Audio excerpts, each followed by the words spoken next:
On va accueillir notre premier invité, Hervé Lecronier. Bonjour, est-ce que vous m'entendez derrière votre écran d'ordinateur? Bonjour, moi je m'entends bien. Très bien, on est ravis Oui. de vous accueillir. Vous êtes enseignant et chercheur à l'Université de Caen. Vous dispensez notamment des enseignements sur les technologies du web et la culture numérique. Les sciences et l'information, c'est votre spécialité. Alors Hervé Lecronier, comment former les citoyens du 21e siècle à la culture numérique? C'est une question très importante qui prend de plus en plus de place dans notre société. C'est aussi le thème de cette première conférence. Hervé, la parole est à vous. Merci beaucoup, merci à vous.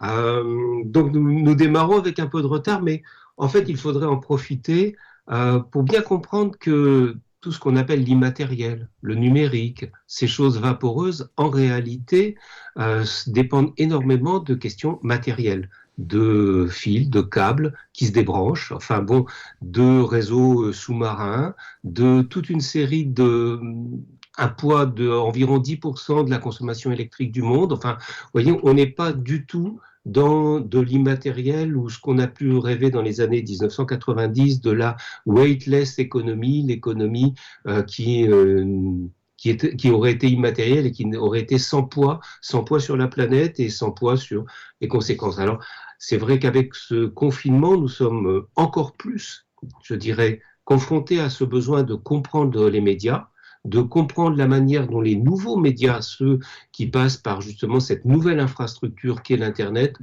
fonctionnent. Alors je vais essayer pour ma part, je laisserai Marlène tout à l'heure vous présenter plus spécifiquement l'EMI tel qu'elle est vécue dans l'éducation. Moi je pense que au-delà de l'éducation des jeunes, c'est une éducation de toute la société à laquelle il faut réfléchir. Il faut réfléchir à une éducation à comprendre la relation que nous avons avec les médias au sens très large, c'est-à-dire y compris les nouveaux médias que sont les médias sociaux, dont je vais vous parler aujourd'hui. Moi, j'essaie de regrouper l'ensemble de cette réflexion sur le terme de culture numérique. Je disais que j'allais vous parler en fait de la culture numérique, qui à mon avis est un terme englobant dont l'EMI n'est qu'une des parties. Pour moi, culture numérique, c'est donc deux mots. On va essayer de regarder un peu ce qu'ils représentent. D'abord, la culture. La culture elle-même, elle a deux sens. C'est la culture, c'est une notion anthropologique. C'est ce qui fait, par exemple, la culture d'une nation, la culture d'un peuple, la manière de manger, de boire, de se rencontrer entre amis, etc. Donc tout cela fait partie de la culture et on voit bien que dans le monde actuel, une large partie de nos activités habituelles sont percutées. Donc on voit bien que le numérique percute aussi cette manière anthropologique de vivre ensemble, la manière de vivre ensemble. Mais enfin, la culture, c'est aussi, je m'adresse à des bibliothécaires, ils sont bien au courant, c'est la notion lettrée. Donc nous avons l'existence d'une culture lettrée qui est en fait l'ensemble des productions culturelles, des artefacts culturels, et qui sont numérisés aujourd'hui. Un des grands quantités de travail des bibliothèques dans le monde est de numériser une partie de ce qui était fait avant et de conserver en bibliothèque ce qui est produit maintenant de manière souvent directement numérique. Donc on voit bien que la culture en tant que telle est très largement impactée par l'arrivée du numérique sur ces deux aspects-là. Sur le mot numérique lui-même, numérique c'est intéressant parce que c'est un adjectif à l'origine. On fait du calcul numérique et c'est devenu aujourd'hui un nom commun, le numérique. Et le numérique relève en fait l'ensemble de la chaîne qui va depuis les appareils de lecture, ces merveilleux smartphones que nous avons dans la main, qui se termine de l'autre côté par les centres serveurs des grandes entreprises qui distribuent des données, ce qu'on appelle le cloud dans le monde. Entre les deux, il y a tous les câbles, les réseaux et ces choses matérielles magnifiques avec lesquelles il nous faut vivre. Nonobstant, qui dit numérique dit calcul.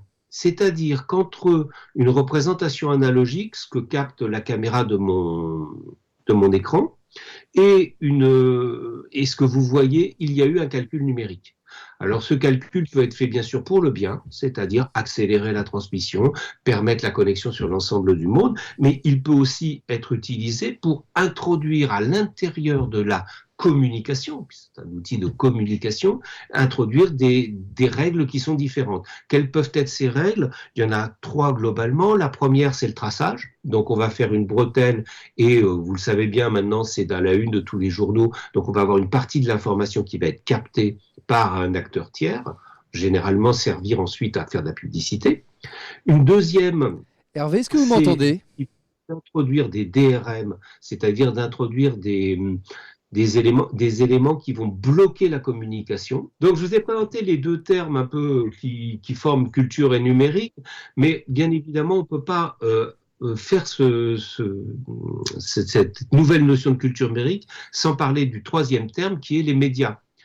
Ce qui est important de comprendre des médias, je ne vais pas non plus développer tout ici, c'est qu'elles sont présentes dans le numérique, donc elles ont toutes basculé en termes de production dans les années 80 et maintenant en termes de diffusion sur Internet, en mode numérique. Donc avec des possibilités de calcul, d'incrustation, de manipulation d'images, enfin tout ce qui va avec la possibilité de calcul dont j'ai parlé précédemment. Ce qui est important dans les médias, c'est qu'on comprend cette vieille ancienne qui dit les médias ne disent pas ce qu'il faut penser, mais à quoi il faut penser. Donc c'est l'effet d'agenda. Donc c'est le fait que l'ensemble des médias à un moment donné parlent toutes de la même chose. Ce matin c'est la mort de Maradona. Voilà, donc c'est l'événement auquel il nous faut tous penser. C'est ce qu'on appelle l'éditorialisation, savoir ce qui va être à la une. On va voir tout à l'heure que en fait, outre le fait que les médias dits traditionnels sont aujourd'hui diffusés sur Internet et donc participent de ce monde du numérique, les nouveaux médias, par exemple les médias sociaux, participent eux aussi d'un phénomène d'éditorialisation, c'est-à-dire de choisir ce qui va être à la une et ce qu'on va montrer. Dans les médias, il y a quelque chose d'important, jusqu'à présent on appelait ça le mur, the wall, disent les Américains, entre la publicité et l'information. Bien évidemment, ce mur est en train de s'effondrer à partir du moment où on va avoir des publicités ciblées qui vont être autorisées à la télévision à partir de l'année prochaine. Qui dit publicité ciblée sur la télévision veut dire que ce que vous regardez n'est plus seulement de l'information descendante, mais de l'information qui va être analysée, qui va provoquer un certain type de publicité sur votre chaîne préférée, principalement donc sur les médias sociaux et sur la reproduction des médias à l'intérieur de l'Internet. Le dernier point, c'est que la distinction principale, les médias sont descendants, tandis que les médias numériques sont des outils de communication.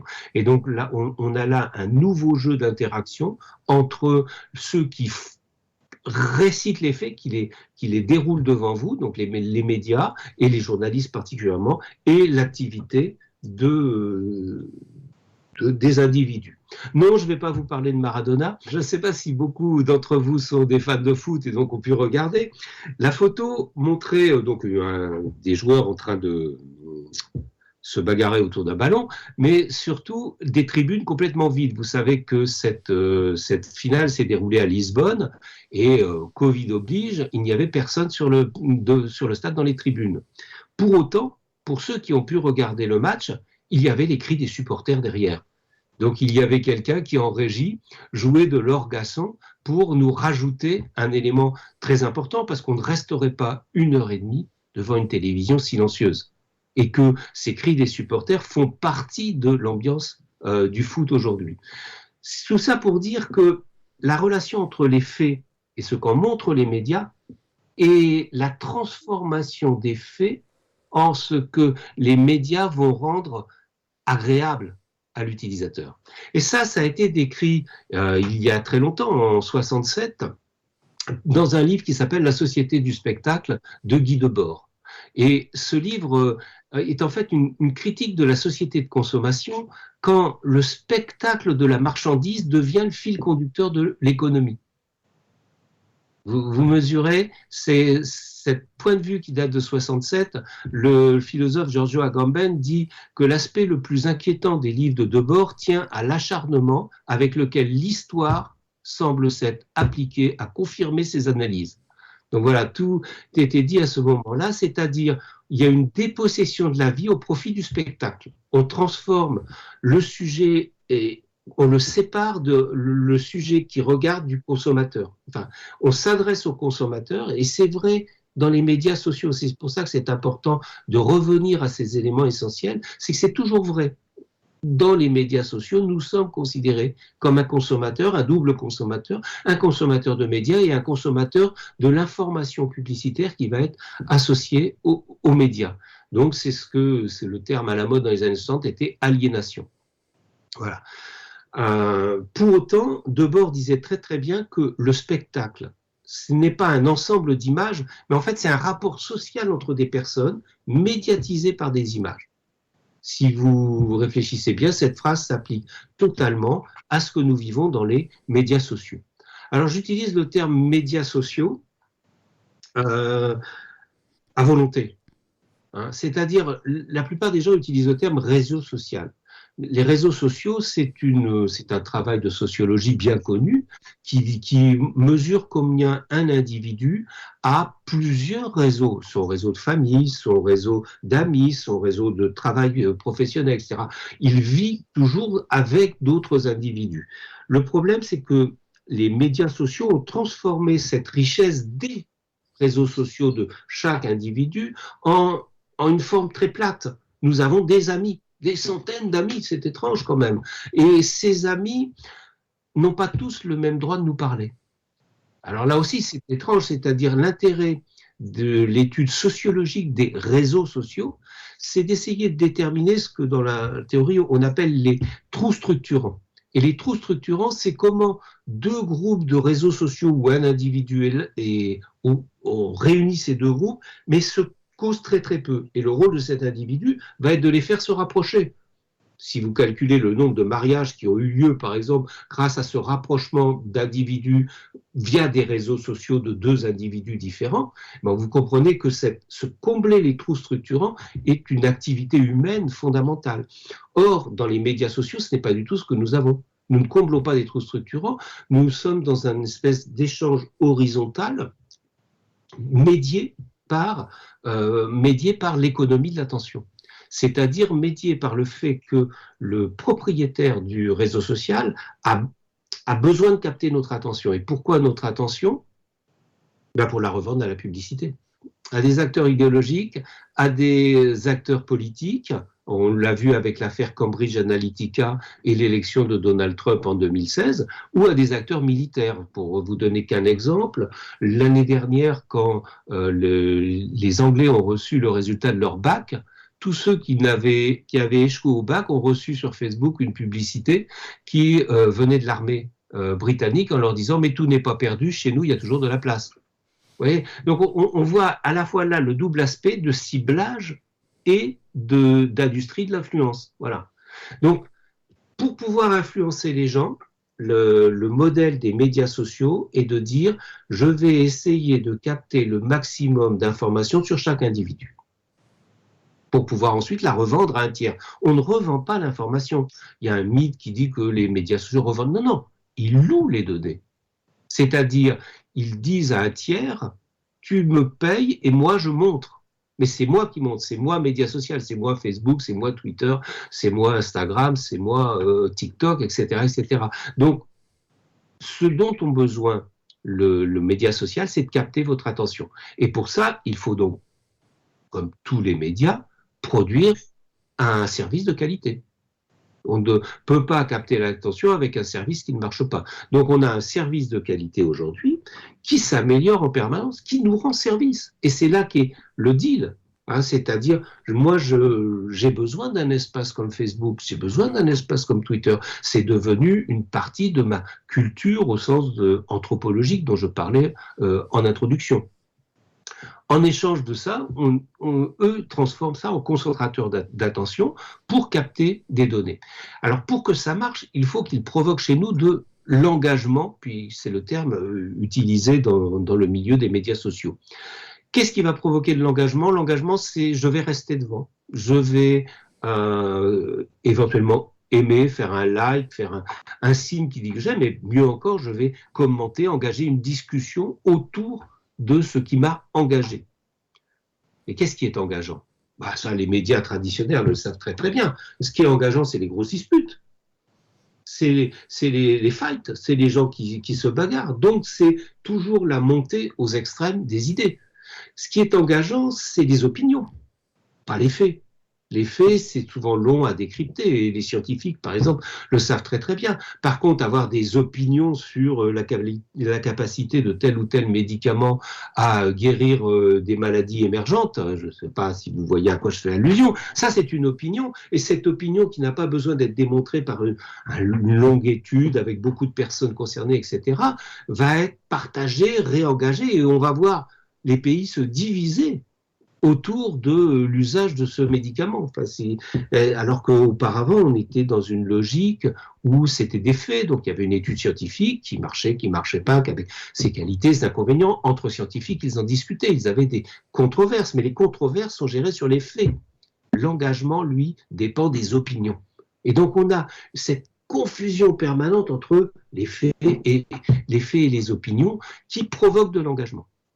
Après, la différence peut-être entre les médias traditionnels, les médias diffusés et les médias numériques, dans les médias diffusés, la capacité à susciter de l'engagement, à provoquer des débats, à essayer d'avoir des controverses, parce que c'est ça qui marche, cette capacité-là, elle dépendait de l'état d'esprit général qui était celui du milieu journalistique, du milieu médiatique. Donc d'où une grande importance voilà, on parle tous de la même chose, on essaye de mettre en avant les mêmes questions, etc. Ça provoque un engagement global d'une société. Bon.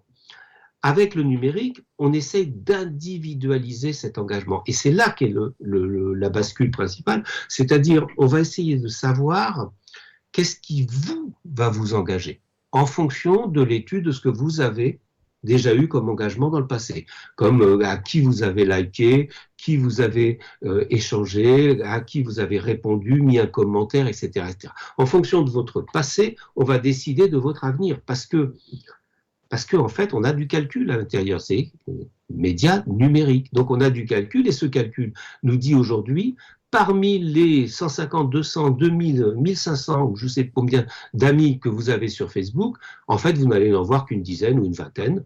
Et cette dizaine ou cette vingtaine, c'est le média qui va les choisir. Et donc qui va, en fait, vous enfermer petit à petit dans une bulle avec les mêmes 10 personnes avec lesquelles vous avez eu de l'engagement précédemment. Voilà. C'est vrai, globalement, il y a une nuance qui peut être portée, parce que là aussi c'est intéressant, c'est que les médias eux-mêmes, les médias numériques, ont des intérêts particuliers et ils vont glisser à l'intérieur de votre flux des choses qui les arrangent eux.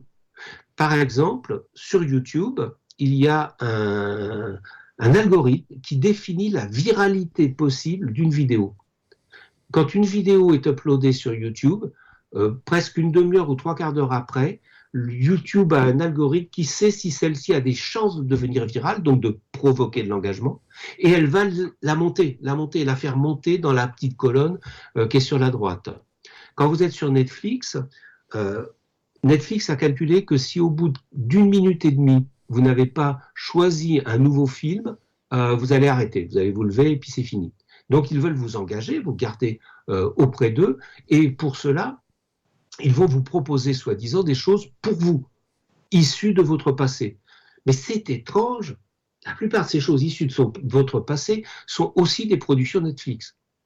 Donc on voit bien qu'il y a là un intérêt à Netflix de gérer gérer ce qui va être à la une, à votre une personnelle, ce qui va vous être proposé et qui n'est pas si personnalisé que veut bien le dire la propagande des médias numériques qui dit c'est complètement personnalisé. Il y a un livre qui va paraître bientôt aux États-Unis qui démontre qu'en fait nous avons une bulle spéculative aujourd'hui autour de cette question de la personnalisation de l'influence, de la capacité à capter des données personnelles et à en faire des profils, et qu'elle devrait bientôt s'effondrer. Voilà. Alors, pourquoi les médias sociaux sont capables de faire ça? Et là, on va trouver c'est un exemple que je trouve absolument fascinant. Je vous ramène là en 2014. en 2014, dans la grande revue scientifique qui s'appelle les Proceedings of the National Academy of Science, donc les comptes rendus de l'Académie des sciences des États-Unis, est publié un article qui dit des preuves que nous sommes capables de provoquer de la contagion émotionnelle à travers des médias sociaux. Nous sommes capables de provoquer de la contagion émotionnelle, donc transmettre des émotions de manière qui va se répandre, contagieuse. Qui a écrit cet article? Les chercheurs internes à Facebook, parce qu'ils avaient accès aux données de Facebook. Ils sont les seuls chercheurs à avoir accès aux données de Facebook.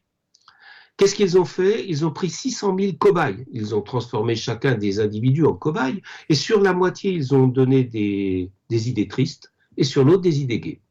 Optimistes, pessimistes, et à la fin de la journée, ils ont calculé quel était l'effet sur le mood, le moral des gens, c'est-à-dire sur ce qu'ils écrivaient eux-mêmes. Ceux qui avaient reçu des idées tristes, ils écrivaient des choses tristes. Ceux qui avaient reçu des idées gaies, ils écrivaient des choses plus positives. Et donc, on a pu faire une contagion émotionnelle. Alors, c'est complètement anti-scientifique parce que en sociologie, on n'utilise pas des cobayes inconnus. On leur demande leur avis. Quand on interviewe quelqu'un en sociologie, on lui demande son avis. Là, on l'a fait dans notre dos, en quelque sorte.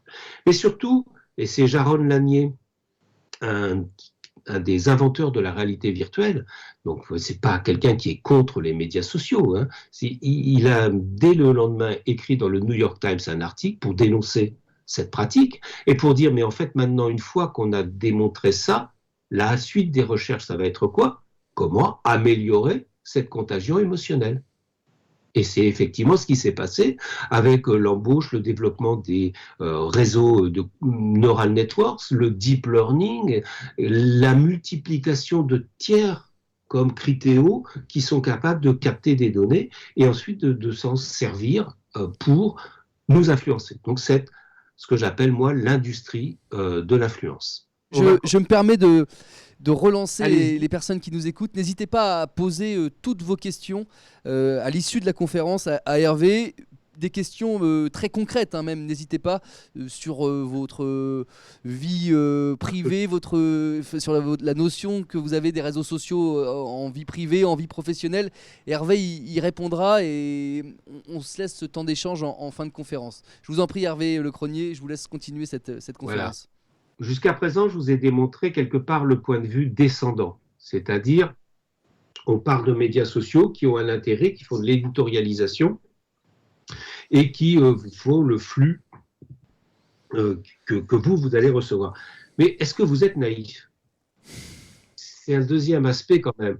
C'est ce qu'on appelle la sociologie des usages. Et la sociologie des usages nous montre que les gens ne sont pas si naïfs que ce qu'on veut le croire. Alors, ils le sont aussi d'une certaine manière parce qu'ils pensent que la publicité, l'influence ne les influence pas eux. C'est bon pour les autres, pas pour eux.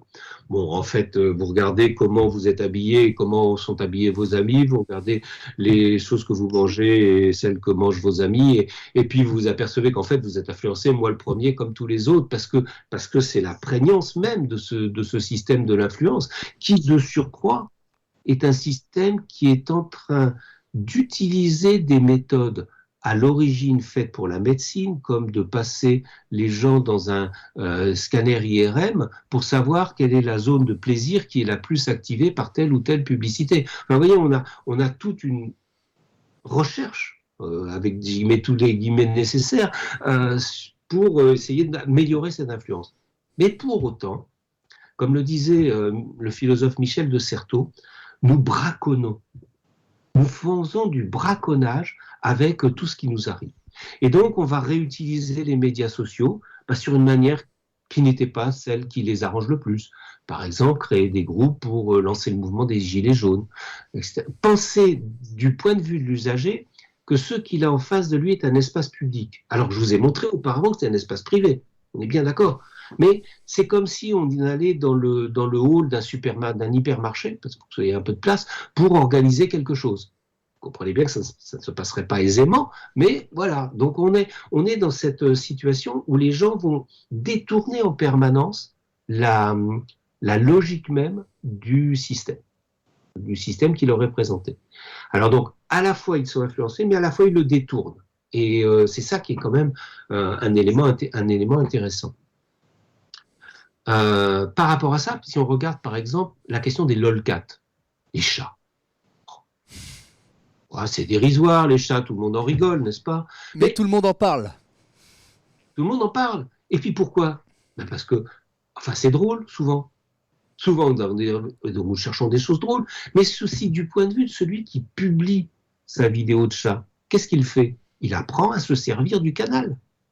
C'est une infracommunication, ce que les sociologues de l'école de Palo Alto appellent la communication fatigue, qui vérifie que le canal marche, qu'on est capable de faire une vidéo, de la mettre sur YouTube et d'avoir des gens qui viennent la voir. Ça, c'est quelque chose de très intéressant parce que même si c'est minoritaire, même si, non, pas minoritaire, même si le sens n'est pas fort, la réalité de ce que ça permet ensuite est très forte. Même chose avec les selfies. Pourquoi on a le développement des selfies? Ben, on a eu le développement des selfies parce qu'on a inventé les hashtags selfies. Et ça a mis au goût du jour le hashtag. Et donc maintenant, les gens savent utiliser les hashtags pour se mobiliser, pour faire Black Lives Matter, hein, pour créer des mouvements MeToo, etc. Ils savent réutiliser les hashtags pour justement créer quelque chose dans cette crypto-espace public qui est celui des médias sociaux. Donc toujours penser que les gens font quelque chose de différent que le message qui en est souvent porté. Rien que pour parler des selfies, on parle d'une génération narcissique. Alors là aussi, c'est intéressant de voir comment on essaye de réduire les pratiques, notamment les pratiques des jeunes, et de les décrédibiliser parce que la seule pratique qui serait acceptable est celle qui serait descendante. Non, le selfie, c'est pas ça. C'est fait partie du mouvement de réappropriation des images. Parce que nous avons tous aujourd'hui un appareil photo dans la poche et que cet appareil photo a permis des tas de choses au point qu'aujourd'hui on vient de faire une loi pour essayer d'empêcher de s'en servir.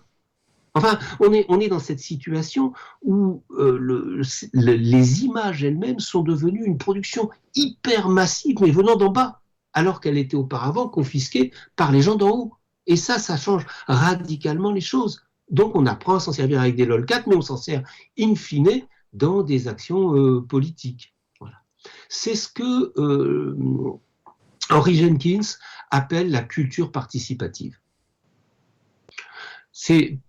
Cette culture participative, c'est vraiment très intéressant. Alors le terme est très galvaudé, il est aussi utilisé en termes de marketing, mais dans l'approche de Henry Jenkins ou de Dana Boyd, c'est quelque chose qui va diminuer la frontière entre l'expression artistique et l'engagement civique.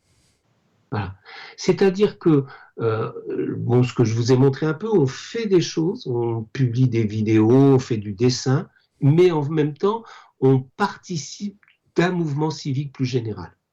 On utilise pour cela, en culture participative, des outils techniques puissants, hein, donc tous les outils dont nous disposons avec un ordinateur à la maison. Là aussi, c'est intéressant parce que ça a baissé radicalement le coût de fabrication des médias. On n'a plus besoin d'avoir un studio, etc. On a un ordinateur qui a été acheté pour autre chose en général et qui devient un outil de production. Donc un outil culturel de production. Ça, c'est énorme. Hein. La culture participative, c'est aussi partager ses créations avec d'autres. C'est pas seulement créer dans son coin, c'est la logique de partage. Imaginez le nombre de musiciens qui n'auraient pas pu franchir les portes d'une maison de disques et qui peuvent balancer leur musique sur SoundCloud, sur YouTube, etc., et se trouver un réseau. Il n'y a pas que les top 50 et les gens du hit parade, mais il y a aussi des tas de musiciens qui vivent avec un réseau local, un réseau d'amis, etc., qui participent d'une culture collective, par en bas, participative. Voilà. Dans la culture participative, ce que Henry Jenkins a remarqué aussi, c'est qu'on voit les plus expérimentés aider les novices. C'est une forme d'apprentissage horizontal. Alors ça aussi est quelque chose de très intéressant, l'apprentissage horizontal. Moi j'ai un exemple qui m'a marqué, mais bon, j'ai des cheveux blancs, c'est un peu vieux, ça s'appelle la tectonique. Je ne sais pas si vous vous rappelez cette danse, la tectonique, là, et tout. Et c'était des jeunes qui avaient découvert les gestes et qui les apprenaient, qui faisaient des vidéos au ralenti pour montrer ça. Et donc, on a eu une circulation horizontale de cette danse. Donc ça, c'est vraiment quelque chose d'important. On le retrouve dans les débuts de l'Internet avec les tutoriels pour les développeurs Internet. C'est-à-dire quand moi je développe des sites web, quand j'ai besoin, je vais regarder, j'ai toujours des tutoriels, des gens qui m'expliquent comment il faut faire telle ou telle chose. Donc on a les expérimentés aident les novices. Et dans la culture participative, c'est aussi l'idée d'intégrer tout le monde. Donc on est là proche de l'éducation populaire, en fait, la volonté d'intégrer les gens dans la création. Un des exemples que je trouve fascinant de ça, c'est les gens qui font du sous-titrage de vidéos et de la traduction. Parce que là, ils ont besoin d'être nombreux. Il y a ceux qui captent le texte dans la langue originale, il y a ceux qui le traduisent, il y a ceux qui vérifient la traduction, il y a ceux qui le découpent en sous-titres capables d'être sur une vidéo, etc. Donc, et tout ça clandestinement parce qu'on a des règles de droit d'auteur, etc. Donc, c'est des équipes. Voilà. Enfin, le fait de participer en équipe, ça crée des liens forts entre les acteurs.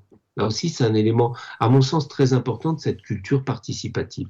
Alors, on va la retrouver ensuite dans une pratique qui se développe énormément, qu'on appelle les mèmes. Les mèmes, c'est un terme qui a été inventé par Richard Dawkins en 1976. Dans son livre qui s'appelle Le gène égoïste, il parle du fait que des idées peuvent circuler, se diffuser, se modifier, s'améliorer, de la même manière que les gènes se diffusent et se modifient. Voilà, donc ça s'appelle les mèmes.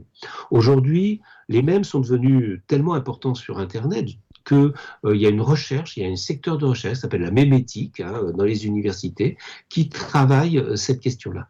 Un mème, donc je vais reprendre en fait quelque chose qui existe, qui est fait par des tas de gens, et je vais l'adapter à ma sauce. Ce qui est intéressant, c'est ce que dit Limor Schiffman, donc, qui est une de ces chercheuses en mémétique. Elle dit les mèmes, en fait, ils partagent des caractéristiques de forme, de contenu et de point de vue. C'est-à-dire, on reprend dans un mème la même chose que quelqu'un d'autre, et puis on va modifier un mot, on va modifier un sous-titre. Vous connaissez peut-être ce mème fameux de la colère de Hitler, avec des centaines et des centaines de versions de sous-titres de cette colère qui sont souvent très très drôles, etc. Les mèmes sont créés en connaissant les autres variations d'un mème, et les gens qui les créent savent qu'ils ne font pas quelque chose de nouveau. Voilà, ils participent en fait de la reproduction de quelque chose, un mème, comme un gène. Et enfin, on sait que si on les met sur Internet, c'est pour qu'ils soient transformés et imités. Donc il y a une volonté là aussi de créer de l'engagement quelque part, mais par en bas, qui ne soit profite à personne, soit profite à un mouvement social. Et donc on a une relation très très forte entre les mèmes et les nouveaux mouvements sociaux-civiques. Black Lives Matter étant l'exemple le plus connu, mais par exemple, ce qui est très intéressant, c'est de voir comment les fans de K-pop sont capables d'intervenir sur la scène politique. On l'a vu aux États-Unis, ils ont fait des collectes pour Black Lives Matter, ils ont bloqué des conférences de Donald Trump en réservant toutes les places. Et donc, comme il n'y allait pas, ça faisait des salles vides. Enfin bon, voilà. Alors comment on retrouve ce type de mobilisation partant d'autres points de vue? Je ne vais pas m'étendre, à moins que ça revienne dans les questions, sur les questions de la post-vérité, de la sortie du monde des faits. Je pense que là, ce qui est important d'en parler, je l'ai dit tout à l'heure, c'est qu'on a remplacé le débat sur les faits par des débats sur les opinions. Et c'est bien de considérer ça. Alors, c'est assez dangereux, parce que nous avons tous des opinions. Et nous avons tendance à apprécier ce qui va renforcer et conforter nos opinions. Donc là, voilà, nous avons quelque chose qui est assez dangereux pour l'équilibre social, qui est non pas le mensonge a toujours existé, enfin, mais le fait que on ne se rapporte plus aux faits, au monde réel, pour le décrire, l'analyser, éventuellement avoir des mêmes faits, l'analyse de l'humanité et celle du Figaro, c'est très bien qu'elles vont être différentes, mais voilà, on se rapporte à des mêmes faits. Là, on n'a plus cette relation aux faits qui va nous amener le complotisme, Sachant que complotiste aujourd'hui est un terme galvaudé, on utilise en fait pour dire t'es pas d'accord avec moi donc t'es complotiste.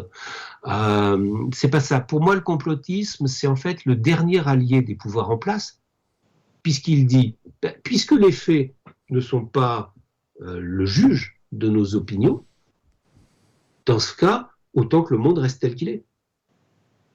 Dès qu'on pense que c'est un complot, c'est qu'on ne peut pas le changer. C'est qu'on ne peut pas le changer parce qu'on ne sait pas d'où il vient. On ne sait pas qui en est responsable. On ne sait rien. On n'a plus de faits à mettre en face. Et donc, on laisse le monde tel qu'il est. Voilà pourquoi je pense que le complotisme est vraiment un véritable danger, face auquel il nous faut expliquer ce que j'ai essayé de faire, quel est le rôle des médias, quel est le rôle de l'activité des gens, quel est le rôle de l'horizontalité, quel est le rôle des opinions et le rôle des faits. Et peut-être que d'ailleurs la culture scientifique nous aiderait à aller en ce sens. Voilà. Dernier point peut-être. Je vous en prie. La censure. Est-ce qu'il y a censure sur Internet? Très difficile, très difficile. À chaque fois qu'un dictateur a essayé de bloquer Internet, rappelez-vous de Moubarak en Égypte, ça s'est retourné contre lui. Même les Chinois, ils ne bloquent pas l'Internet. Personne ne bloque l'Internet. Donc, on est dans une situation où la censure sur Internet ne consiste pas à bloquer, mais à détourner l'attention. Voilà. Il s'agit d'avoir un déni de l'attention. En même temps qu'il y a des débats un peu sérieux sur Fox News, il y a toujours, vous savez, Fox News est divisé en plusieurs écrans, il y a toujours des jeunes filles en maillot de bain qui sont sur la droite de l'écran. Voilà. À chaque fois qu'il y a quelque chose d'important, on va essayer de le détourner votre attention. Et ça, c'est la nouvelle forme la plus importante aujourd'hui de la censure. On vous fait penser à autre chose. Et il y a même, on dit en Chine, la brigade des 50 cents, parce qu'ils sont payés 50 cents à chaque fois que quand il y a un débat, non pas ils interviennent dans le débat, surtout pas. Ils parlent d'autre chose à l'intérieur du débat. Voilà. Je vais m'arrêter là. Donc, en fait, tout ce que j'essaie de dire là, c'est un peu qu'il nous faut développer une culture numérique. Et pourquoi une culture numérique? Parce que le numérique ne peut pas être considéré comme un outil. Ce n'est pas seulement un outil qui est à notre disposition pour faire quelque chose, mais c'est un écosystème général dans lequel nous sommes plongés. Quoi que nous fassions, nous vivons au quotidien avec ce numérique autour de nous. Les idées, les projets, les recherches, les fabrications, la vente, tout, à un moment donné, s'exprime dans cette sphère numérique. Alors, il va donc nous falloir la comprendre. C'est une question de citoyenneté, tout simplement. Si nous voulons être citoyens du XXIe siècle, il ne faut pas dire c'est trop compliqué pour moi, mais il faut dire ben non, c'est là, c'est le monde. Donc voilà. Il y a une chose qui est plus compliquée encore, c'est comprendre la science de l'environnement, la science du défi climatique, la science du défi des pollutions. C'est tout aussi compliqué. Si on veut l'aborder du point de vue scientifique, mais c'est tout aussi important pour la citoyenneté, tout le monde en est conscient. Donc voilà, je dis pour ma part, développons la culture numérique, c'est apprendre à vivre à l'intérieur de cet écosystème numérique. Il est là et il s'en ira pas. Donc, il faut apprendre à vivre ailleurs, à vivre dedans justement, mais peut-être autrement, c'est-à-dire en redonnant plus de capacité aux individus à la base, et une capacité de coordination, donc de culture participative, puisque au fond du fond, ça reste de la culture. Vous avez dit que le citoyen du XXIe siècle doit développer, doit cultiver sa culture numérique. Et une question de l'EPN de Livaro, que finalement tout le monde se pose. Beaucoup de gens sont naïfs pour mettre des photos et vidéos personnelles sur Facebook, sur les réseaux sociaux, en mettant en avant leur vie privée, sur un espace public finalement. Est-ce qu'on est naïf finalement ou est-ce qu'on ne fait pas partie du moule en faisant ça? C'est quoi votre réponse sur l'exposition de soi-même sur un espace public comme Facebook, comme Twitter, comme Instagram?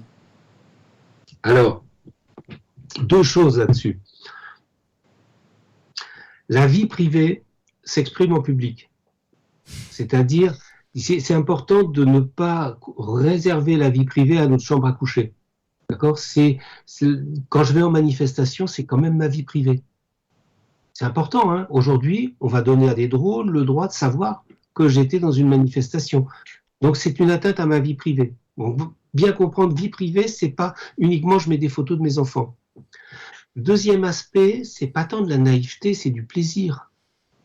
Il y a un plaisir à voir les photos de mes petits-enfants. Mais un plaisir coupable parfois, parce qu'on le sait tous que ces images, quand on les laisse à Facebook, quand on les laisse à Instagram, à Twitter, elles nous appartiennent plus totalement. Absolument, elles nous appartiennent plus totalement. Alors, c'est un deuxième aspect, c'est que les données personnelles, les fameuses données personnelles qui vont servir à être louées à l'industrie de l'influence, tiennent pas uniquement au contenu. C'est pas le contenu qui est le plus important. C'est quelque part ce qu'on appelle les métadonnées. C'est-à-dire qui a montré à qui, à quel endroit était-il, la géolocalisation, la langue utilisée, le niveau de langue. Enfin, vous voyez, c'est pas directement un usage du contenu lui-même, qu'un usage de l'interaction entre les personnes qui va aider à définir votre profil. C'est ce que vous allez regarder. Est-ce que vous regardez plutôt des revues féminines et des recettes ou plutôt des questions de sport et de voitures automobiles? On va vous définir comme ça un profil qui est fonction de ce que vous faites, des métadonnées et pas uniquement du contenu. Quand Google dit qu'il ne lit pas les mails de Gmail, c'est vrai, c'est pas ça qui l'intéresse. Savoir qui écrit à qui, avec quel titre. C'est les métadonnées qui sont importantes. Et Vous en êtes parlant presque des en train bibliothécaires, c'est clair. vous êtes presque en train de nous déculpabiliser, d'afficher nos photos, pour ceux qui le font, nos photos personnelles de nos enfants, de nos chats et de nos réunions de famille en fait. C'est tout le problème d'avoir ces espaces de médias sociaux qui sont à la fois des espaces publics et des espaces privés. Voilà. Ce sont des espaces pour les gens. La manière dont ils s'en servent, c'est comme si c'était un espace public. Je sais que je vais dans la rue et je sais qu'il y a une caméra de vidéosurveillance qui va capter ma photo, demain une reconnaissance faciale qui va savoir qui je suis, récupérer mon numéro de sécurité sociale et à partir de ça savoir si j'ai le droit de me promener dans la rue, à quelle heure, à quel moment, est-ce que je suis pas au travail, mon patron le sera au courant. Enfin, oui, je le sais ça, mais je marche dans les rues, c'est un espace public. Donc je ne déculpabilise pas les gens, je dis au contraire, faisons-en un vrai espace public. C'est-à-dire enlevons la capacité d'analyse des métadonnées à quelques groupes majeurs, plus riches qu'une large partie des États de la planète, qui aujourd'hui ont les moyens de maintenir cette pression, cette industrie de l'influence sur nous. Une autre question qui fait un peu écho à votre exemple sur les émotions contagieuses. Est-ce que tous les réseaux sociaux ont les mêmes algorithmes, les mêmes façons de calculer et du coup de s'en servir que Facebook par exemple? Est-ce qu'il faut se méfier de tous les réseaux sociaux? Alors, je vais vous donner un exemple. J'aime bien toujours partir des exemples. Il y a pas de, je ne vais pas faire une réponse comme ça en disant faites ci, faites ça, c'est pas mon genre. L'exemple, il vient de Zeynep Tufekci, dont j'ai eu la chance de publier un livre, et ça renvoie à un épisode, c'était il y a quelques années, à Ferguson, quand il y a eu un jeune homme qui a été tué par la police et ça a créé des émeutes. Et elle disait, ben voilà, très étonnamment, sur Twitter, on ne parlait que de ça. Et sur Facebook, personne n'en parlait. Qu'est-ce qui se passe? C'était ses amis sur Facebook, c'était celles qu'elle suivait sur Twitter. Et en fait, à cette époque-là, l'algorithme de Twitter, il n'y en avait pas, c'était chronologique. C'est-à-dire, au fur et à mesure que les choses, que ce qui était publié tombait, eh ben, c'était affiché. Voilà. Donc, si je suivais 500 personnes, j'avais les mails de ces 500 personnes. Sur Facebook, on avait un algorithme qui s'appelle Edge, qui choisit en fonction de tout ce que je vous ai expliqué sur l'engagement. Et donc, on avait deux visions du monde radicalement différentes qui étaient décidées par des algorithmes. Bon, le problème, c'est que depuis, Twitter a adopté un algorithme du type de Edge, c'est-à-dire qui privilégie ceux à qui on a déjà parlé, ceux qu'on a aimés, ceux à qui on a déjà répondu, etc. Et qui fait qu'à nouveau Twitter, moi je le vois bien, je suis beaucoup plus enfermé, il y a des choses que je ne vois plus sur Twitter et je vois tout le temps les mêmes. C'est très bien, c'est mes amis, je partage beaucoup de choses avec eux, mais bon voilà, je sens bien que j'ai été réenfermé par Twitter de la même manière que par Facebook. Le Donc cercle, voilà, donc le les cercle algorithmes aujourd'hui amical sont, ou professionnel est restreint finalement par l'algorithme, malgré tout. voilà, nos capacités d'ouverture sur le monde sont restreintes par l'algorithme, et l'algorithme a un but. L'algorithme, c'est jamais abstrait, hein. L'algorithme, c'est la manière dont une personne décide d'implémenter dans le numérique, donc dans le calcul, dans du code, une décision qui l'arrange. En l'occurrence, la décision là des médias sociaux, c'est être capable de capter de la donnée et d'y injecter de l'influence au travers de la publicité principalement, mais je vous ai montré tout à l'heure qu'il y avait d'autres formes d'influence. Une autre question que je trouve assez pertinente, est-ce que l'éducation aux médias et à l'information, finalement la culture numérique, ne devrait-elle pas être transversale à l'école au même titre que l'histoire, les maths, le français? Est-ce que finalement c'est presque un rôle de, dont les pouvoirs publics pourraient se saisir Euh, plus que ça ne l'est oui, actuellement, je veux dire. oui, alors je pense que Marlène va vous en parler tout à l'heure, parce qu'elle va beaucoup plus parler sur ce qui se passe à l'école. Comme vous remarquez, mon exposé, c'est pas réduit aux jeunes et à l'école, hein. C'est vraiment les pratiques sociales de Exactement. Mais toute la société, hein. Ceux l'éducation qui aux vont réseaux sociaux, est-ce que ça ne devrait pas être dans le tronc commun? Alors, au niveau de l'éducation, oui, mais au niveau de l'éducation continue, ça reste quelque chose à développer. Et qui va le développer? Ben, peut-être justement les instances qui gèrent des personnes plus âgées, comme les bibliothèques, etc. Ça doit être une préoccupation générale. Après, je pense qu'il ne faut pas croire qu'on va euh, éduquer au sens où on va apprendre quelque chose, mais plus comprendre. Et vous voyez, il y a une différence. Apprendre, ben voilà, après j'ai acquis quelque chose. Moi, à chaque fois qu'il y a un nouveau média social, je ne sais pas comment me comporter. J'essaye de comprendre, j'essaye de prendre du recul, et puis des fois, mais je joue le jeu. Je joue le jeu aussi, je montre mes photos, je montre, voilà, je suis sur WhatsApp, j'ai des groupes avec ma famille, et ben je vois les photos de mes petits-enfants et je suis vraiment super content, quoi. Donc, même si je sais que WhatsApp appartient à Facebook, il faut aussi arrêter de culpabiliser les gens. En fait, il y a deux pratiques qui sont dangereuses. La première, c'est de les diviniser, ce qu'on appelle les digital natives, qui sauraient tout faire avec les ordinateurs. En fait, ils comprennent pas plus que les autres. C'est complètement absurde. C'est plus des digital naïfs que des digital natives. Enfin, Les digital natives, la génération née avec Internet et le numérique. tout ça, c'est du baratin. Moi, je suis né avec la langue et pourtant tout le monde ne parle pas la même langue et n'a pas la même capacité de parler. Parce que c'est pas parce qu'on est né dans une langue qu'on va la maîtriser. Enfin bon, tout ça, c'est des discours marketing. Et le deuxième discours marketing, c'est enfin dangereux, c'est un discours de culpabilisation. Pourquoi culpabilisation? Là aussi, il est intéressant. C'est qu'en fait, si on les considère comme un espace public, ces médias sociaux sont des moyens à la société de s'exprimer, à la société civile de s'exprimer, moyen qu'elle a perdu dans les structures institutionnelles. Nous avons une structure institutionnelle qui laisse de moins en moins de place aux sociétés civiles.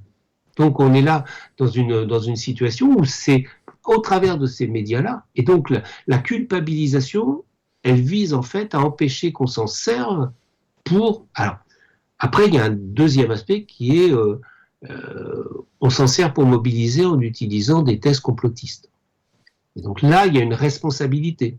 Il y a une responsabilité des médias sociaux. Et justement, une question d'Émilie. Euh, du coup, dans ce nouveau contexte, quelle est la place des journalistes des médias mainstream, des médias traditionnels, télé, radio, presse écrite, alors que finalement, tous les usagers du net, tous les contributeurs des réseaux sociaux produisent du contenu et peuvent se prévaloir d'un statut de journaliste finalement? Alors, il y a deux choses. Il y a le journalisme citoyen, qui est le citoyen qui va enquêter sur quelque chose. Dont on parle de plus en plus. Vous avez remarqué que ça, depuis avant-hier, c'est interdit. Donc voilà, non mais c'est important, hein. C'est-à-dire c'est des gens qui se comportent comme des journalistes citoyens, des individus qui vont enquêter. Alors là, en l'occurrence, on parle surtout de la question des violences policières, mais il y a plein d'autres enquêtes. Vous savez par exemple qu'enquêter aujourd'hui sur les abattoirs est devenu impossible, hein. Que aux États-Unis, on n'a pas le droit de mettre des photos d'une pratique agricole. Enfin, on voit bien que le secret des affaires, la loi sur le secret des affaires, ça fait que ce journalisme citoyen de quelqu'un, les fameux lanceurs d'alerte, etc., va être diminué. Bon, donc pourquoi est-ce qu'il va être diminué? Oui, parce que parfois il y a de l'exagération, du complotisme, etc. Mais surtout parce que ça remet en cause les pouvoirs. Et à partir du moment où tous les pouvoirs, quels qu'ils soient, n'aiment pas être mis en cause. Voilà. Y compris peut-être le pouvoir médiatique. C'est ça aussi qui est intéressant. Et moi, je crois beaucoup, je suis personnellement un grand utilisateur des médias, hein, donc je crois beaucoup au rôle des journalistes, hein, mais je pense qu'il va se transformer. Il va se transformer. Je vais vous donner un exemple. À Bordeaux, il y a eu une manifestation à l'époque des Gilets jaunes où il y a eu plein de photos. Bon, il y a un jeune homme qui malheureusement y a laissé une partie de son existence future. Et le journal Le Monde a travaillé et il a pris toutes les photos qui étaient disponibles et il les a reconstituées, géolocalisées et il a reconstruit dans une vidéo le flux réel des événements. Et d'un seul coup, vous savez, on vous dit toujours, je vous montre ça, on nous montre ça plutôt, mais on ne nous montre pas le contexte. Là, le journaliste a reconstruit le contexte.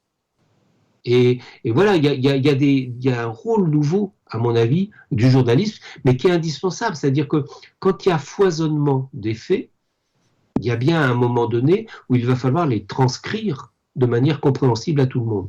Le gros problème du journalisme, c'est qu'il est comme les autres, il aime l'engagement, donc il faut que ça frite. Donc quand vous avez une idée qui fait 80% des scientifiques et une autre qui fait 5%, eh ben on va dire, ah ben il y a deux idées, on les met côte à côte et ils vont discuter.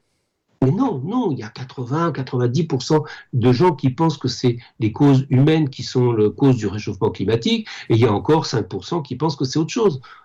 Bah oui, non, mais il n'y a pas égalité, il y a un consensus scientifique. Consensus ne veut pas dire que tout le monde est d'accord, il y a un consensus. En sens inverse, il y a des gens qui pensent que des produits chimiques qui sont hormone-like, donc qui ressemblent à des hormones, des perturbateurs endocriniens, ne respectent pas la règle, plus on en met, plus c'est toxique. Voilà. Donc, or, la toxicité environnementale est calculée sur cette règle-là. Donc, vous aviez un ancien consensus qui est en train de s'effriter parce que l'idée minoritaire a grandi et qu'aujourd'hui, tout le monde sait que les perturbateurs endocriniens, il n'y a pas besoin qu'il y en ait beaucoup, il en suffit de très peu.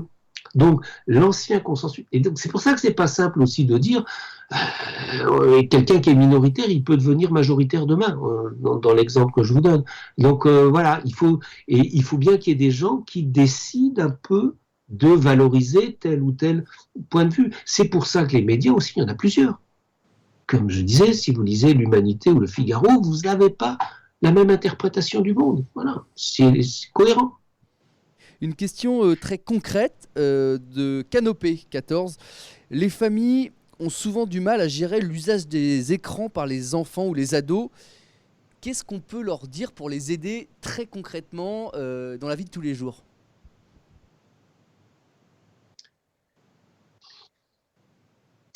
Quand j'étais gamin, je partais à 9h du matin dans la forêt avec mes copains, des tas de conneries, on balançait des glands avec un lance-pierre, etc.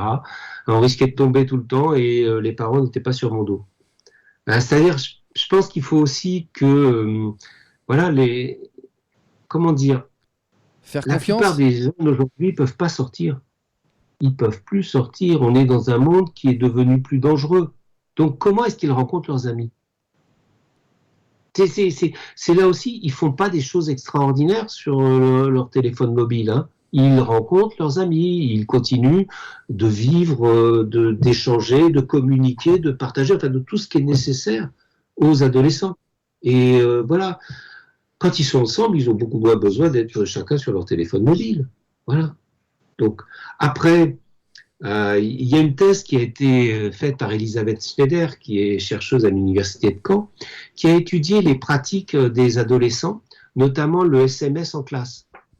Les adolescents échangent une vingtaine de SMS en classe à cacher, tout ça. Bon, l'enseignant en général fait semblant de ne pas voir, parce que bon. parmi ces SMS, il y avait des SMS des parents qui contactaient les enfants alors qu'ils savaient très très bien qu'ils étaient en cours.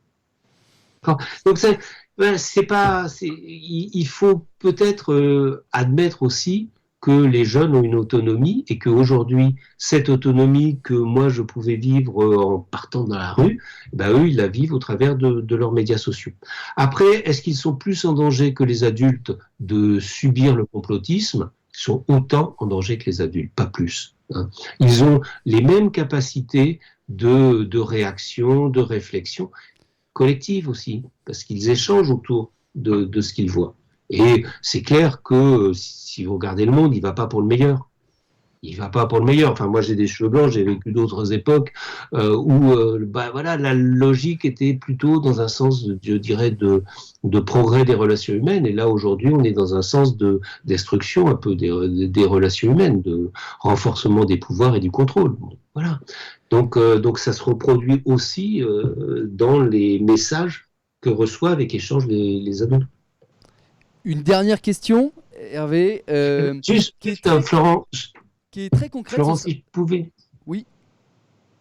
je pouvais dire, il y a eu dans le podcast Le Code a changé de Xavier Delaporte, Oui. il y a une quinzaine de jours, il y a justement un sujet qui a été traité là-dessus, sur la fabrication du crétin digital, avec Anne Cordier qui justement parle de l'expérience. Elle suit des enfants depuis plus de 10 ans maintenant, qui sont donc devenus des grands, et sur les effets qu'ont pu avoir ces pratiques numériques des adolescents. Et c'est vraiment très intéressant à écouter. Le podcast Le Code a changé de Xavier Delaporte. France Inter, Xavier Delaporte. Sur l'appli ou le site de France Inter, vous pourrez retrouver ça. Xavier Delaporte, j'encourage tout le monde à aller écouter ce podcast. Une dernière question, parce que le temps tourne, Hervé. Une question de Caroline qui concerne directement les bibliothécaires du Calvados qui suivent cette conférence. Comment les bibliothécaires peuvent-ils se positionner pour favoriser une circulation horizontale de l'information alors que la bibliothèque est plutôt vue par tout le monde, par les usagers, comme donneuse d'informations un peu descendantes? Je répondrai un peu à côté parce que, encore une fois, je ne suis pas là pour dire ce qu'il faut faire ou pas faire. Mais je dois dire que il y a de plus en plus de livres qui paraissent sur la culture numérique. Hein, donc aujourd'hui, peut-être en bibliothèque, regrouper ces livres dans un rayon culture numérique qui permet d'avoir une vision plus globale. Il y a des livres de marketing avec lesquels je suis pas du tout d'accord, et puis il y a des livres de critique sociale avec lesquels je suis plutôt d'accord. Mais tout ça participe d'une même réflexion sur ce qu'est la culture numérique. Je dois avouer que nous avons obtenu une subvention du ministère de la Culture pour créer, ça devrait paraître en janvier, un site des livres de culture numérique, où justement l'idée c'est de faire en sorte que tous ces livres soient disponibles en bibliothèque et en librairie, regroupés. Aujourd'hui, ils sont dispersés entre philosophie, sociologie, politique, art, etc. Et bon, les regrouper autour de cette capacité d'offrir des réflexions aux citoyens du XXIe siècle qui a besoin de comprendre ce qu'est la culture numérique. Voilà. Je réponds un peu à côté, mais en même temps, c'est une pratique que les bibliothèques auxquelles elles doivent penser, c'est-à-dire ne plus disperser, mais bien créer un ensemble culturel qui est la culture numérique. Merci beaucoup Hervé Lecronier d'avoir assuré pour nous cette première conférence de la matinée.